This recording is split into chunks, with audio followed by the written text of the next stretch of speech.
Work life balance, આ તમે હંમેશા સાંભળેલો શબ્દ ક્યારેય તમને ઊંધો નથી લાગ્યો? Shouldn't it be life work balance? આ સવાલ આજે તમારા માટે લઈને આવી છું હું, દેવકી, ઇન આસ્ક દેવકી. આજે એક એવા જેન્ટલમેને પોતાનો ઈમેલ મોકલ્યો છે કે જે બેન્કિંગ સેક્ટરમાં વર્ષોથી કામ કરે છે અને કહે છે કે બેન્કિંગની અંદર એટલા બધા ટાર્ગેટ પ્રેશર્સ છે કે જેને કારણે બહુ જ નાની ઉંમરના છોકરા છોકરીઓને blood pressure, diabetes, cholesterol, heart attacks આવી અનેક બીમારીઓ ફેસ કરવાની આવે છે because the work culture, the stress that you get because of the numbers pressure is immense. Banking sector હોય કે બીજા કોઈ પણ કોર્પોરેટ સેક્ટર હોય, હવે તો હેલ્થ પણ કોર્પોરેટ સેક્ટરની અંદર આવે છે એટલે કે હોસ્પિટલ્સ, એજ્યુકેશન પણ કોર્પોરેટ સેક્ટરની અંદર આવે છે એટલે કે યુનિવર્સિટીઝ. તમે એવી કોઈ પણ જગ્યાએ જશો કે જ્યાં ફીઝ મોંઘી છે, ત્યાં બધે જ સમજી લેજો કે જે લોકો સ્પેશિયલિસ્ટ તરીકે ત્યાં કામ કરે છે એ બધાની ઉપર હવે ટાર્ગેટ પ્રેશર્સ છે. હોસ્પિટલની અંદર પણ કયા ડૉક્ટર્સ વધારે પેશન્ટ્સ લઈ આવે છે, કોનું બિલ વધારે મોટું થાય છે, એની ઉપર ઇન્સેન્ટિવ્સ નક્કી કરવામાં આવતા હોય, આવી વાતો આપણે સાંભળી છે. And we all have totally forgotten about the fact કે હજી 3 કે 4 વર્ષ પહેલાં જ્યારે કોવિડ આવ્યો ત્યારે કેટલાય લોકોને પોતાની જિંદગીની અંદરના વર્ક લાઈફ બેલેન્સ કરતાં લાઈફને કેવી રીતે બેલેન્સ કરવી, જેમાં વચ્ચે થોડુંક વર્ક હોય, એ સમજણ પડી હતી પણ પાછી ભૂલાઈ ગઈ. મિલેનિયલ્સ હોય કે બૂમર્સ હોય કે એના પહેલાંની જનરેશન જે છે એ તો આ પ્રેશરમાં જીવી જ છે, પણ આ નવી પેઢી જે આવી છે એ પેઢી આ વસ્તુને ના પાડે છે. એ કહે છે કે એમને જિંદગીમાં મજા પણ કરવી છે, એમને પોતાના કુટુંબ સાથે, મિત્રો સાથે, પોતાના લોકો સાથે અથવા તો પોતાની જાત સાથે પણ ઘણો બધો સમય કાઢવો છે. કારણ કે જીવનમાં છેલ્લા વર્ષોની અંદર જ્યારે તમારી જિંદગી તમારા હાથમાંથી છૂટતી જતી હોય ત્યારે તમને જે વાતો યાદ આવે છે એ તમારા પોતાના ગમતા લોકોની સાથે વિતાવેલી પળો છે.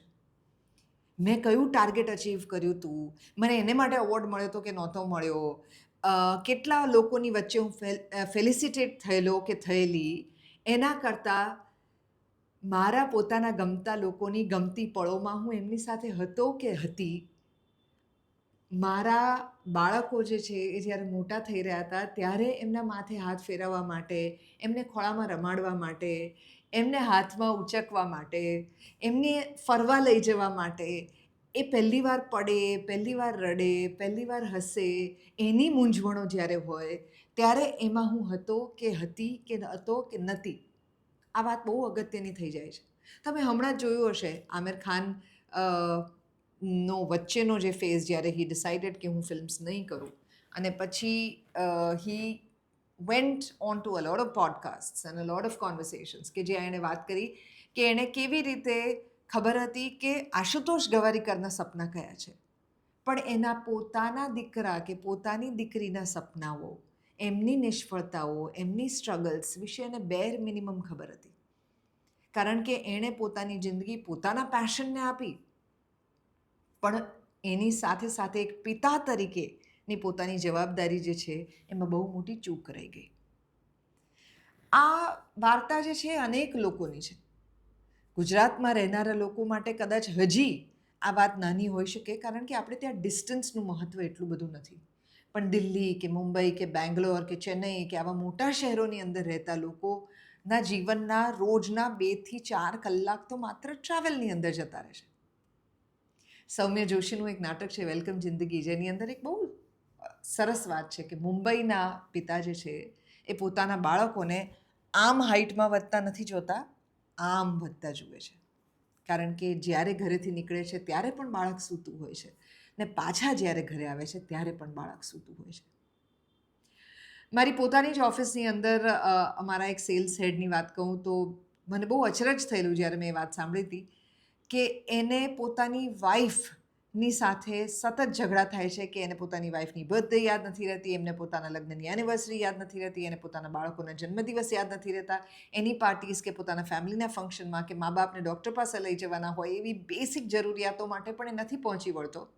પણ દરેક ક્લાયન્ટની દરેક એનિવર્સરી, દરેક બર્થડે, દરેક નાના અચીવમેન્ટ માટે ફ્લાવર્સ મોકલવા, ગિફ્ટ્સ મોકલવી, કોંગ્રેચ્યુલેશન્સના મેસેજીસ મોકલવા, સવારના પોરમાં ઉઠીને એમને ગુડ મોર્નિંગ વિશ કરવું અને સાથે sir can I have your 5 મિનિટ્સનો એક હમ્બલ મેસેજ મોકલવો, એમને કહેવું કે તમારા સપોર્ટની જરૂર છે, રાધર દેન ફેમિલી સાથે વાત કરવી, એ એટલું બધું ઓબ્વિયસ થઈ ગયેલું કે ઘરના લોકોને એવું લાગવા માંડેલું કે આ વ્યક્તિને અમારામાં કોઈ રસ જ નથી. તમે અનેક લોકો પાસેથી એવું સાંભળ્યું હશે કે ઘરમાં જ માણસ ખુલીને વાત કરે ને, પોતાના જ લોકો સામે ગુસ્સો જાહેર કરે ને, બાકી બહાર તો વ્યક્તિએ એક સર્ટન રીતે રહેવું પડે ને. તમે વિચાર કરો કે આપણે આ work life balance rather than life work બેલેન્સમાં એટલા બધા વ્યસ્ત છીએ કે the best of our self, આપણો સારામાં સારો મૂડ, આપણું સારામાં સારું જેસ્ચર, આપણા મોસ્ટ હમ્બલ કોન્વર્સેશન્સ, આપણી મોસ્ટ સારી સાઈડ જે છે એ એવી દુનિયાના લોકો જુએ છે, દુનિયાના એવા લોકો સુધી એ વાત પહોંચે છે કે જે લોકો માત્ર તમારી સાથે અર્થોપાર્જનને કારણે જોડાયેલા છે. પણ જે લોકોએ તમારી આ બધી અર્થોપાર્જનની પ્રક્રિયામાં તમારી પાછળ સૌથી વધુ સમય આપીને તમને આના માટે તૈયાર કર્યા છે, જે તમારી કરોડરજ્જુ બનીને રહે છે, જે તમારા પોતાના કુટુંબીજનો છે, જે તમારી પોતાની પત્ની, તમારું બાળક, તમારા મા બાપ, તમારું કુટુંબ, તમારા મિત્રો, એમને હંમેશા તમારી ખરાબ સાઈડ જોવા મળે છે.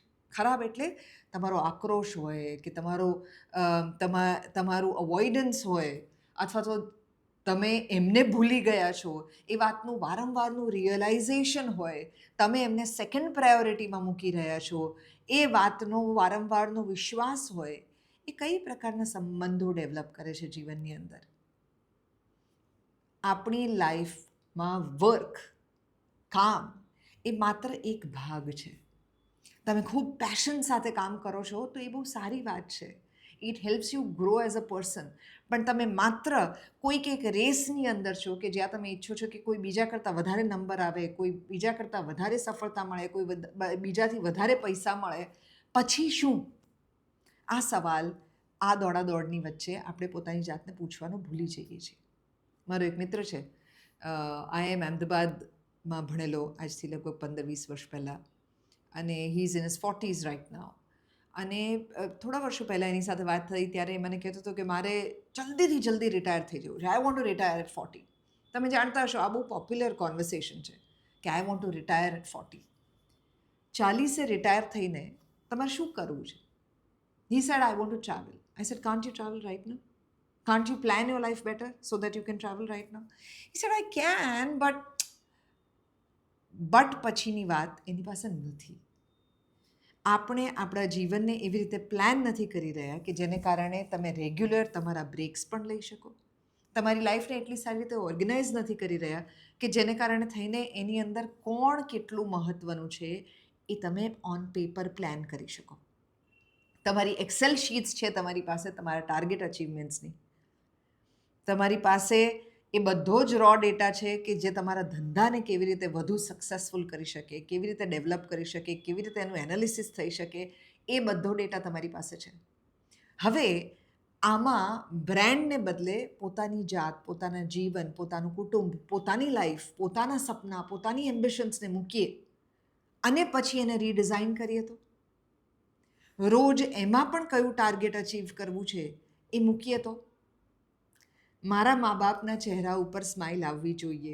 એમના જીવનમાં 70 વર્ષની ઉંમરે પણ કોઈક નવો અનુભવ મારે એડ કરવો છે, દર મહિને એટલીસ્ટ એક અનુભવ. મારા બાળકો સાથે એક એવી પળની અંદર મારે રોજ રહેવું છે કે જે પળ એમને જીવનમાં ફરીથી નથી મળવાની, તો એમણે જે અનુભવ કર્યો પહેલી વારનો એ મારાથી મિસ ના થઈ જાય. શું આ પણ આપણી લાઈફના નાના નાના ટાર્ગેટ્સ છે? આઈ એમ નોટ સેઇંગ કે ઓફિસની અંદરના જે ટાર્ગેટ્સ છે, હું તમારી સાહેબ નથી, હું તમારી ઓફિસનું કલ્ચર કે વર્ક કલ્ચર કદાચ બદલી શકું એમ નથી, પણ તમારી પોતાની અંદરનું તમારી જાત માટેનું કલ્ચર જે છે, તમારા પોતાના જે વિચાર છે, તમારું પોતાનું planning for your own self, for your own life છે, can we relook at that? Can we relook at the fact કે તમે જ્યારે જમો છો બપોરે, તમારું સરસ મજાના ડબ્બાની અંદર નાનકડી જે ખાલી કોથમીર ભભરાવાવાળી ડેકોરેશનની એફર્ટ તમારા ઘરવાળાઓએ નાખી છે એ જોવાનો તમને સમય છે કે ડબ્બા સીધા આવે છે અને ડબ્બા સીધા ઘરે જાય છે? There is somebody who is putting that effort. અને આપણને જોવાનો સમય છે? સરસ ચાની સુગંધ જ્યારે આવે ત્યારે 2 સેકન્ડ માટે આ કરવાનો સમય છે? અનુભવ લેવાનો સમય છે? કે આપણે સતત એટલા વ્યસ્ત છીએ અને જો 2 સેકન્ડ માટે પણ નવરા થઈ જઈએ તો મોબાઈલ ખોલી દઈએ છીએ, કારણ કે એકલતા બિલકુલ સહન કરવાની તાકાત નથી. કોર્પોરેટ કલ્ચરની અંદર જે પ્રકારના પ્રેશર્સ આવી રહ્યા છે એમાં તમારે કેવી લાઈફ જીવવી છે એના માટે હવેના જમાનામાં તમારી પાસે ચોઈસ છે. Because there are millions of jobs now available which do not necessarily have to put you under the pressure that somebody else is putting you under right now. Covid પછી અનેક લોકોએ પોતાની પ્રોફેશનલ લાઈફ જે છે એને વધુ control કરીને recreate કરવાનો પ્રયત્ન કર્યો છે, એને એવી રીતે અડેપ્ટ કરવાનો પ્રયત્ન કર્યો છે કે જે એમના જીવનનો માત્ર એક ભાગ બનીને રહે, એમનું જીવન જ ન બની જાય.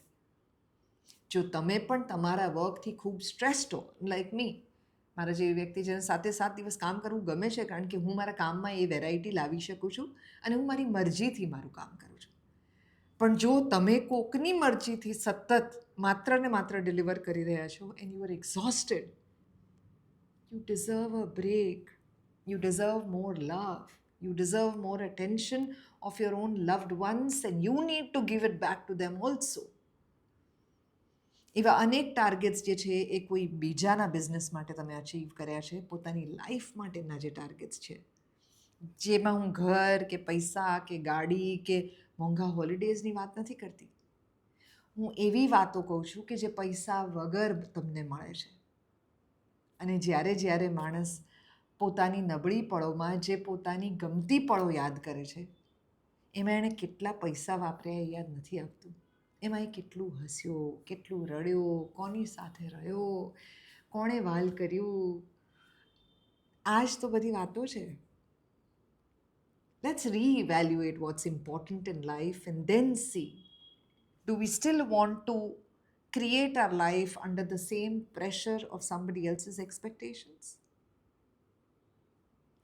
આ મારી લાઈફના જે એક્સપિરિયન્સીસ છે મારી સાથે તમે સાંભળી રહ્યા છો. I am not an expert, I am not even a counsellor. હું મારા 23 વર્ષના જાહેર જીવનમાંથી લોકો પાસેથી સાંભળીને એમના પ્રશ્નો કે એમની જવાબદારીઓને સમજીને જે શીખી છું એ તમારી સાથે શેર કરું છું. રોજ આપણે યુટ્યુબની ઉપર આવી એક વાત જે છે એ મૂકવાના છીએ.